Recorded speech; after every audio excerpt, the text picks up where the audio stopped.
इस तरह से ये कार्यक्रम थोड़ी देर में ही शुरू होने वाली है। यहाँ दर्शक दीर्घा में काफ़ी सारी महिलाएं मौजूद हैं।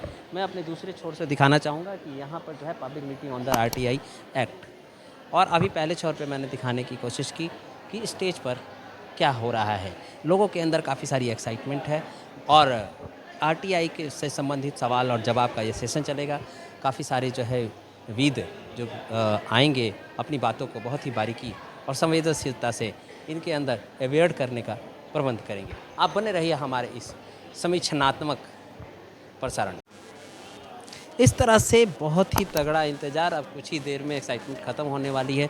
जिस तरह से आरटीआई हमारे देश की बात की जाए तो आरटीआई का मतलब होता है लोगों को न्याय की एक प्रणाली के रूप में दर्शाना कि आरटीआई है क्या, राइट फॉर इंफॉर्मेशन। जी, इसलिए इस अवेयर प्रोग्राम में काफ़ी दूर दूर से महिलाएं, क्योंकि जिस तरह से महिलाओं उत्पीड़न का मामला आ रहा है और न्याय में जिस तरह की प्रक्रियाएं ढीली होती चली जा रही है, हर कोई अपना रोल किसी और एडमिनिस्ट्रेशन पर डाल के आगे बढ़ना चाहता है, जिससे न्याय की प्रक्रिया कहीं ना कहीं बाधित होती है। बहरहाल आप इस हमारे विश्लेषण प्रसारण में बने रहिए और देखते रहिए हमारा सनसनीखेज प्रसारण। नमस्कार दोस्तों, आप देख रहे हैं हमारा खास प्रसारण कॉन्स्टिट्यूशन क्लब से।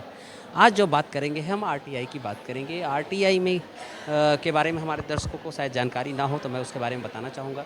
RTI that means right for information. हमारे सूचना पाने का क्या अधिकार है, क्या नियमावली है हमारे देश में, हमारे संविधान में, भारतीय नागरिकता की जो प्रणाली है, इन सब चीज़ों के बारे में यहाँ पे चर्चा की जाएगी। दूर दूर तक महिलाएं आई हुई हैं, हम उनसे बात करेंगे, उनकी जज्बात जानने की कोशिश करेंगे। बहरहाल आप बने रहिए राज के इस खास प्रसारण।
ज्यादातर सब लोगों ने सुन रखा है। तो आज दिल्ली में अलग अलग जगह से लोग इकट्ठा हुए हैं और बस्तियों से इकट्ठे हुए हैं। दिल्ली के बाहर से भी कुछ साथी आज हमारे साथ जुड़ पाए हैं और आज हम लोग चर्चा करेंगे किस तरीके से सूचना का अधिकार हमें हमारे दूसरे अधिकारों को दिलाने में सफल रहा। राशन नहीं मिलता है, पेंशन नहीं मिलती है, कहीं पर भी भ्रष्टाचार होता है, तो हम सब सूचना के अधिकार को इस्तेमाल करते हैं कि नहीं? बहुत सारे लोगों ने अर्जियां डाली है कि नहीं डाली है सूचना का अधिकार, और बहुत बार हमें सूचना भी मिलती है और काम भी होता है। राशन नहीं मिल रहा था, अर्जी लगाई, सूची निकली और फिर जब हमने शिकायत डाली तो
मैं हूँ